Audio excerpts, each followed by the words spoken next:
नमस्कार, सुबह के 11 बज चुके हैं। धुआंधार खबरों के इस बुलेटिन में आपके साथ मैं हूं मीनाक्षी जोशी। नमस्कार, मैं हूं अमित पालेत और आज खबरों में बात करेंगे बंगाल में सेकेंड राउंड के वोट से पहले कहां मचा घमासान, कहां बीजेपी कैंडिडेट पर टूट पड़े टीएमसी कार्यकर्ता, कैसे 100 देसी बमों से फैल गई सनसनी। यूपी से हरियाणा तक कैसे बुलडोजर ने बोला धावा, मध्य प्रदेश में किस मंत्री के रिश्तेदार ने दी महिला अफसर को धमकी, बेंगलुरु में एग्जाम में गर्ल्स कैंडिडेट की नो स्पिन पर क्यों चिपका दी गई टेप, दिल्ली में नशे में धुत पुलिस वाले ने कैसे की फायरिंग और ईरान ने अमेरिका को क्या नया ऑफर दिया।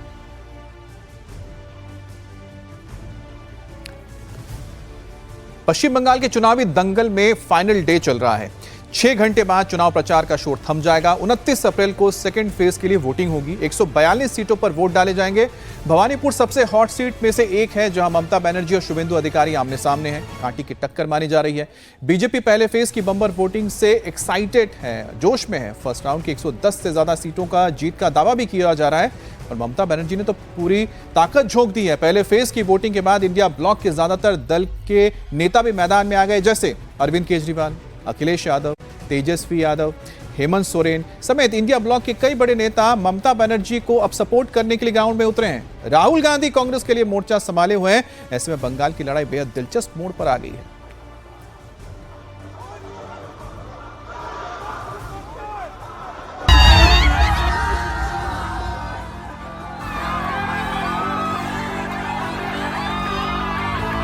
तो ये तस्वीरें देख रहे हैं, प्रधानमंत्री मोदी ने जब रोड शो किया था तो उन्हें देखने के लिए लोगों के अंदर जबरदस्त जोश देखने को मिला।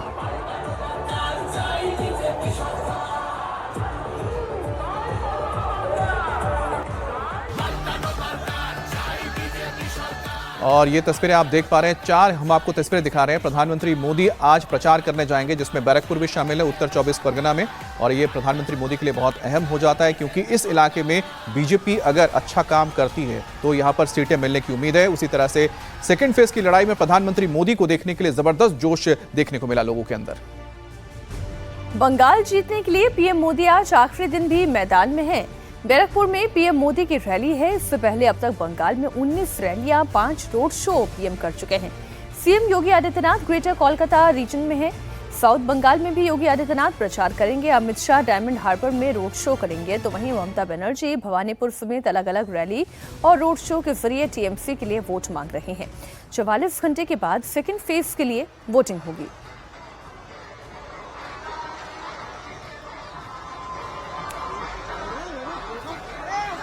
सेकेंड फेज की वोटिंग से पहले बंगाल में बवाल हो गया। बड़ी खबर जगदल से आई, जहां बीजेपी और टीएमसी के वर्कर्स आपस में भिड़ गए। उनके बीच में पथराव हुई, मारपीट हुई। पूर्व सांसद अर्जुन सिंह पर हमला हुआ, मारपीट की कोशिश भी हुई। 124 परगना में एक थैले में 100 बम भी बरामद हुए। डायमंड हार्बर की भी ये तस्वीर आपके सामने है। तो ये 3 तस्वीरें हम आपको दिखा रहे हैं। जगदल में आप देख रहे हैं, जो बैरकपुर के पास है, यहां पर टीएमसी और बीजेपी कार्यकर्ता भिड़ गए। साउथ 24 परगना में 100 देसी बम मिले हैं एक टीएमसी कार्यकर्ता के घर से। और डायमंड हार्बर जो साउथ 24 परगना में ही है, यहां पर एक तस्वीर सामने आई थी, वीडियो सामने आया था, जिसमें बताया जा रहा है टीएमसी के कार्यकर्ता इलाके के लोगों को धमका रहे थे। तो ये जगदल की तस्वीर देख रहे हैं, जो उत्तर 24 परगना का इलाका है। और जगदल, ये इस इलाके में बीजेपी के नेता अर्जुन सिंह और उनके बेटे पवन सिंह दोनों ही उम्मीदवार हैं। नोआपाड़ा से अर्जुन सिंह हैं और साथ ही भाटपाड़ा से उनके बेटे पवन सिंह हैं। और दोनों ही अपने कार्यकर्ताओं के साथ इस इलाके में प्रचार के लिए निकले थे। बताया जा रहा है पोस्टर भी लगाया जा रहा था। जिस वक्त टीएमसी के कुछ कार्यकर्ताओं ने इसका विरोध किया, जिसके बाद ये मामला थाने पहुंचा। जब थाने में अर्जुन सिंह पहुंचे तो दोनों ही तरफ के जो कार्यकर्ता थे आमने सामने आ गए और ये रणक्षेत्र बन गया इस थाने के बाहर का हिस्सा। जिसके बाद यहाँ पर पुलिस पहुंची। पुलिस ने आने के बाद फिर खदेड़ा यहाँ पर मौजूद लोगों को, तब जाके यहाँ पर हालात सामान्य हुए, जिसके बाद यहाँ पर पैरामिलिट्री फोर्सेस को तैनात करना पड़ा।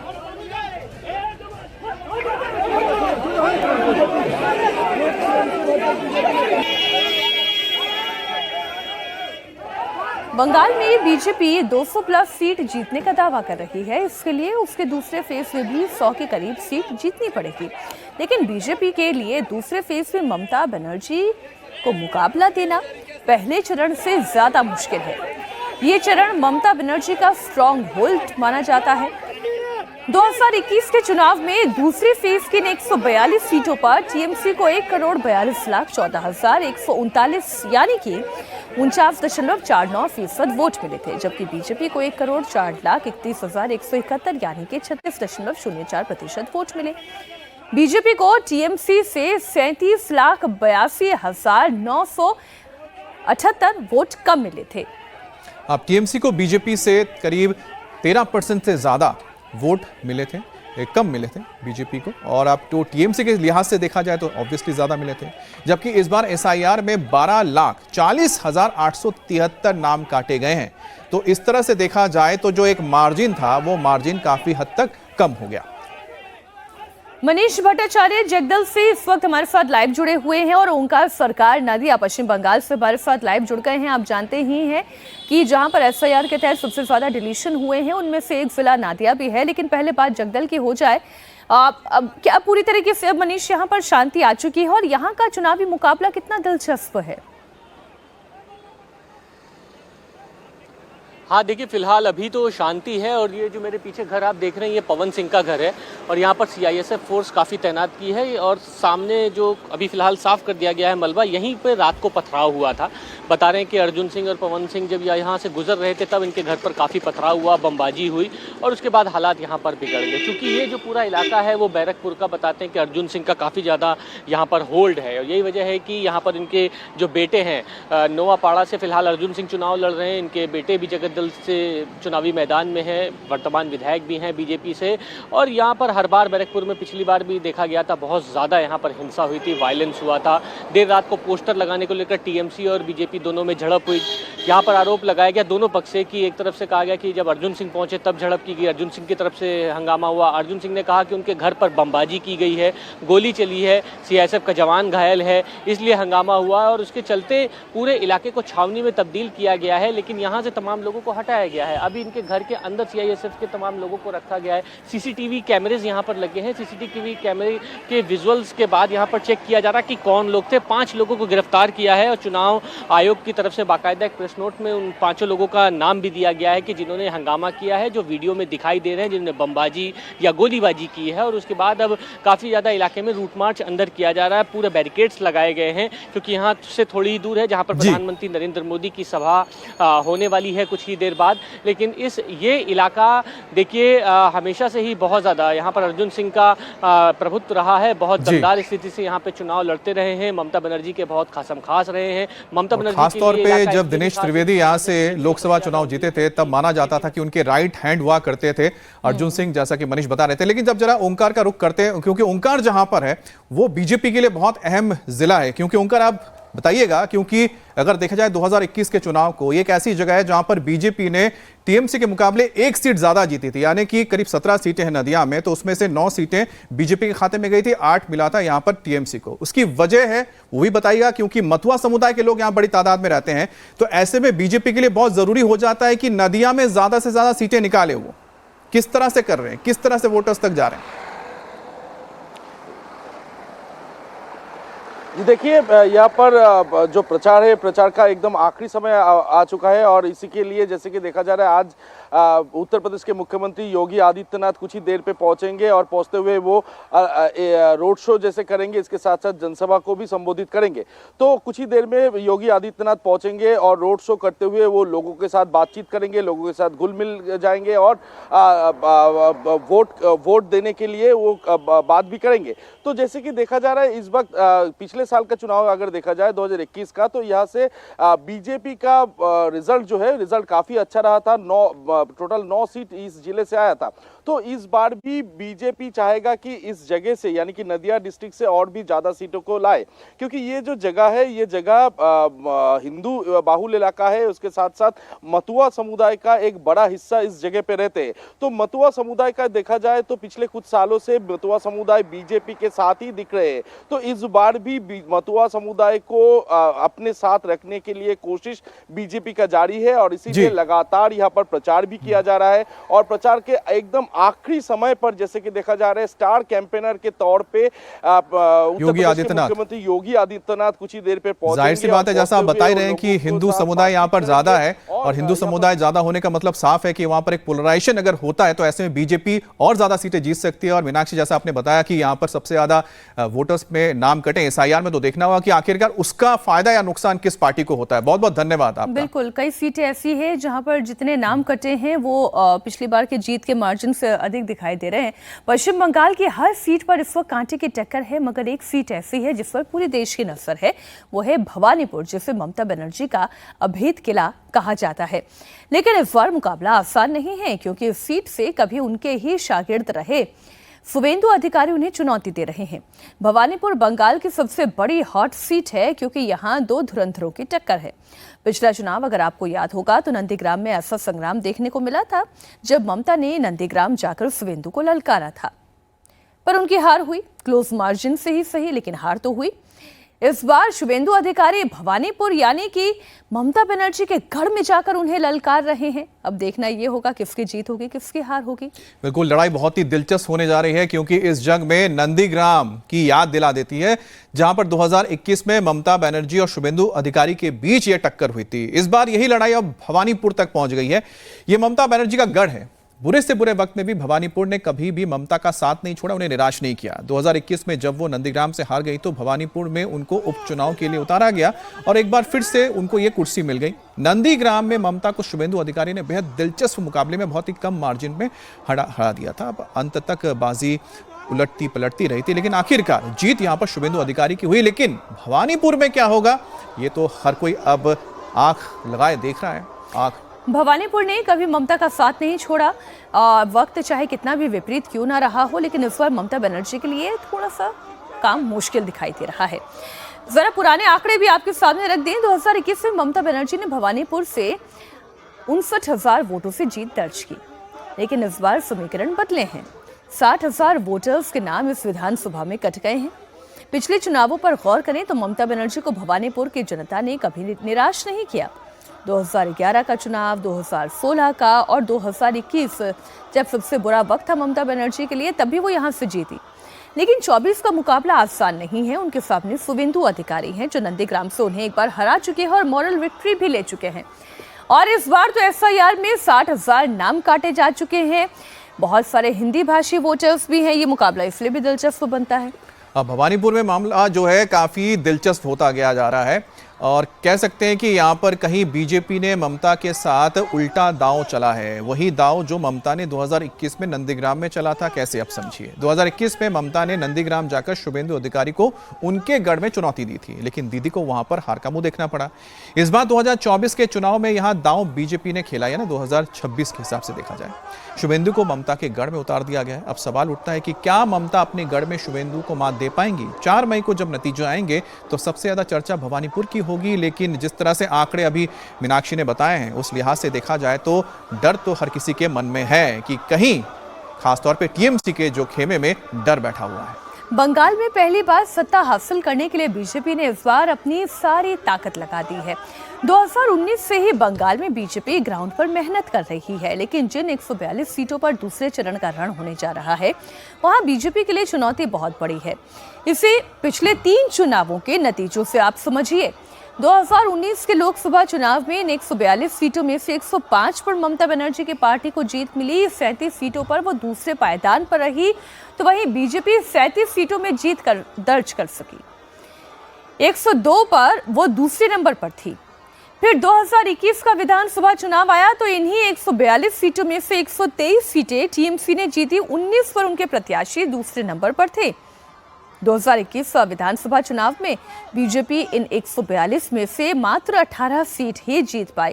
लेकिन बड़ी बात यह है कि 117 पर वो दूसरे पायदान पर रहे, और यही उनकी जीत की उम्मीद को बढ़ाता है।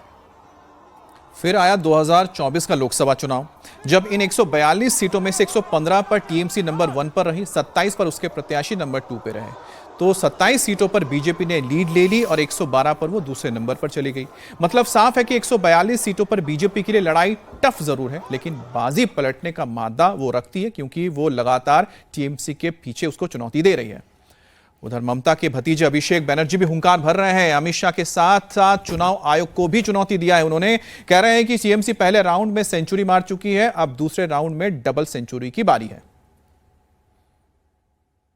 প্রথম দফায় ভোট হয়েছে গত পরশুদিন, তৃণমূল সেঞ্চুরি পার করে দিয়েছে। 29 তারিখ ডবল সেঞ্চুরি পার হবে, আর সংখ্যা কোথায় গিয়ে থামবে আমি নিজেও জানি না। আমি চ্যালেঞ্জ করে যাচ্ছি জ্ঞানেশ কুমার আর অমিত শাহকে, 4 তারিখ দেখা হবে, ডায়মন্ড হারবারের ব্যবধানও বাড়াবো, মগরাহাট পূর্বের ব্যবধানও বাড়াবো, পশ্চিমের ব্যবধানও এবার 1 লাখ করব, কথা দিয়ে গেলাম। तो इस वक्त जो सबसे बड़ी ताकत है टीएमसी के लिए वो ये कि उनका पिछली बार का परफॉर्मेंस दूसरे फेज की इन तमाम सीटों पर बड़ा शानदार रहा। और बीजेपी के लिए सबसे बड़ा कॉन्फिडेंस ये हो सकता है कि ऐसी बहुत सी सीटें हैं जहां पर वो नंबर 2 पर रही और इस बार एसआईआर डिलीशन की वजह से हो सकता है बीजेपी इस मार्जिन को अपने दिशा में मोड़ सके, बिल्कुल, और कम कर दे। और पश्चिम बंगाल में लंबे समय से बीजेपी फोकस कर रही है, जाहिर सी बात है। और प्रधानमंत्री मोदी के तौर पर अगर देखी जाए तो जैसे ही उन्होंने पदभार संभाला उसके बाद से उन्होंने धीरे धीरे बंगाल में अपने आप को और ज्यादा जोड़ा है, यानी बंगाल के साथ वो लगातार जुड़े रहे हैं। हर एक चुनाव के साथ प्रधानमंत्री मोदी की जो प्रेजेंस है बंगाल में ज्यादा से ज्यादा देखने को मिली और इस बार प्रधानमंत्री मोदी लगातार पूरे तरीके से लगे हुए हैं। हर एक जगह पे उनका रोड शो हो रहा है जो चुनाव के लिहाज से बहुत महत्वपूर्ण है। अब मोदी ने पश्चिम बंगाल के चुनाव में 19 रैली की है, 5 रोड शो किए हैं। फेज बाय फेज मोदी ने 11 रैली और 2 रोड शो किए हैं और दूसरे फेज में अब तक 8 रैली कर चुके हैं, 3 रोड शो कर चुके हैं और आज भी प्रधानमंत्री मोदी को यहां पर 2 जनसभाएं करनी है। मोदी बंगाल की जनता के बीच हिटिंग स्लोगन दे रहे हैं। वो पश्चिम बंगाल में आजादी का नारा दे रहे हैं। पश्चिम बंगाल में पीएम मोदी ने टीएमसी की निर्ममता, आजादी के भय से आजादी, टीएमसी के भ्रष्टाचार से आजादी, बेटियों पर अत्याचार से आजादी, घुसपैठियों के कब्जे से आजादी, लूट भर्ती परीक्षा से आजादी का नारा दिया है। तो प्रधानमंत्री मोदी कह रहे हैं पाल्टानो दौरकार, यानी कि परिवर्तन जरूरी है, अनिवार्य हो गया है। और जिस तरह से खेला होबे, आबार खेला होबे के नारे लग रहे हैं टीएमसी की ओर से, लेकिन प्रधानमंत्री मोदी कहीं ना कहीं उस नफ्स को पकड़ने में शायद कामयाब रहे हैं, जिस वजह से उनके तमाम जो आप रैलियां देखते हैं उसमें जो भीड़ जुट रही है। देखिए, जाहिर सी बात है कि टीएमसी के जो रैलियां होती है उसमें भीड़ आती है क्योंकि सत्ताधारी पार्टी है, पिछले 3 बार से है। लेकिन प्रधानमंत्री मोदी के हर एक जनसभा में या अमित शाह जी के सभा में अगर लोग आते हैं और इतनी भीड़ में आ रहे हैं तो जाहिर सी बात है जो पाल्टानो दौरकार है वो बंगाल के उस जनता के नफ्स को पकड़ा है जो एक बदलाव को लेकर आगे चल रहे हैं। और पश्चिम बंगाल के डायमंड हार्बर की बात करें तो टीएमसी कार्यकर्ताओं पर वोटर्स को धमकाने का मामला सामने आया है, जिसके बाद पुलिस ने यहां पर एक्शन लिया है। बीजेपी ने आरोप लगाया था कि डायमंड हार्बर में शनिवार रात को टीएमसी के गुंडों ने मतदाताओं को धमकाने के लिए रात में एक बाइक रैली निकाली। इसकी सीसीटीवी तस्वीर सामने आई है जिसमें लगातार कहा जा रहा है कि खेला होबे, खेला होबे, खेला होबे, भयंकर खेला होबे। उसके बाद चुनाव आयोग के निर्देश पर कार्रवाई करते हुए पश्चिम बंगाल पुलिस ने संबंधित धाराओं के तहत मामला दर्ज किया है। पुलिस के मुताबिक वोटर्स को धमकाने वालों की पहचान कर ली गई है। डायमंड हार्बर के काकद्वीप इलाके में शनिवार रात को बाइक पर निकले टीएमसी कार्यकर्ताओं ने वोटर्स को धमकाने की कोशिश की थी। अभिषेक बनर्जी इसी इलाके से टीएमसी के सांसद हैं।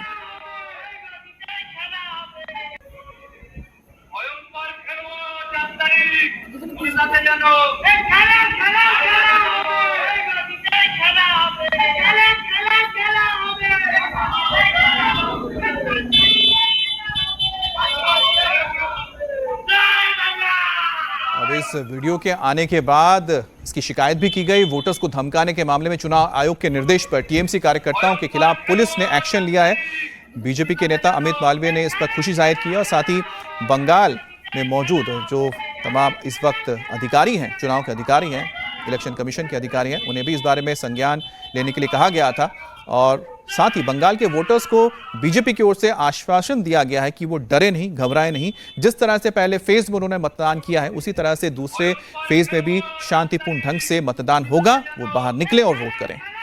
दूसरे फेज में साउथ बंगाल की 107 सीटें हैं। ये वो सीटें हैं जो पश्चिम बंगाल चुनाव की दिशा तय कर सकती हैं। 2021 चुनाव की बात करें तो यहाँ टीएमसी को 48.42% यानी कि 1,09,63,948 वोट मिले थे, जबकि बीजेपी को 37.74% वोट मिले। जो संख्या में 85,20,869 है। इस बार साउथ बंगाल में एसआईआर में 10,63,727 वोट कट गए हैं। अब दूसरे फेज में ग्रेटर कोलकाता की कुल 35 सीटों पर वोटिंग होने जा रही है, जहां पर 2021 के चुनाव में टीएमसी को 32,50,000 से ज्यादा वोट मिले थे, जो कुल वोट का करीब 53% है। और वहीं पर बीजेपी को 19,10,000 से ज्यादा वोट मिले थे, जो करीब 31% है। यानी कि बीजेपी को टीएमसी से 13,39,889 वोट कम मिले थे। अब टीएमसी को 21.88% ज्यादा वोट मिले थे। ग्रेटर कोलकाता में एसआईआर में 1,77,146 वोट के कट जाने की खबर है।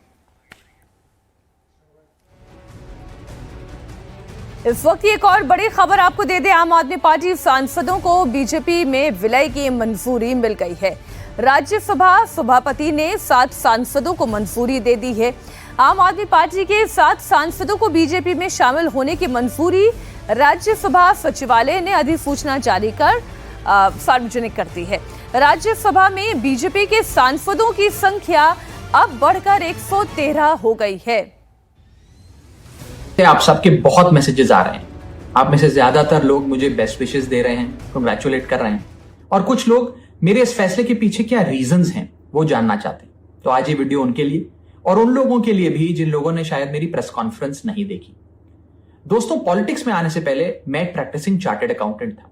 मेरे सामने एक बेहतरीन करियर था, लेकिन मैं उस करियर को छोड़कर पॉलिटिक्स में आया। अपने करियर को बनाने के लिए पॉलिटिक्स में नहीं आया, और एक पॉलिटिकल पार्टी का फाउंडिंग मेंबर बना, जिस पार्टी को मैंने अपने प्राइम यूथ के 15 साल दिए, अपने खून पसीने से, बहुत मेहनत से इस पार्टी को सींचा। लेकिन आज ये पार्टी वो पुरानी वाली पार्टी नहीं रही। इस पार्टी में आज एक टॉक्सिक वर्क एनवायरनमेंट है।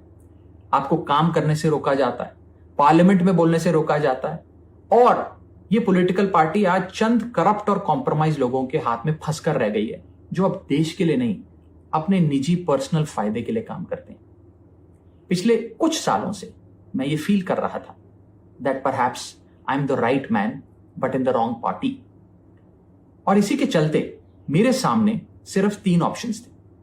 पहला ऑप्शन कि मैं पॉलिटिक्स ही छोड़ दूं, दूसरा ऑप्शन कि मैं इसी पार्टी में रहूं और चीजें ठीक करने की कोशिश करूं, जो कि हुआ नहीं, और तीसरा ऑप्शन कि मैं अपनी एनर्जी और एक्सपीरियंस लेकर पॉजिटिव पॉलिटिक्स करूं, एक और प्लेटफॉर्म के साथ, एक और पॉलिटिकल पार्टी के साथ जुड़कर सकारात्मक राजनीति करूं।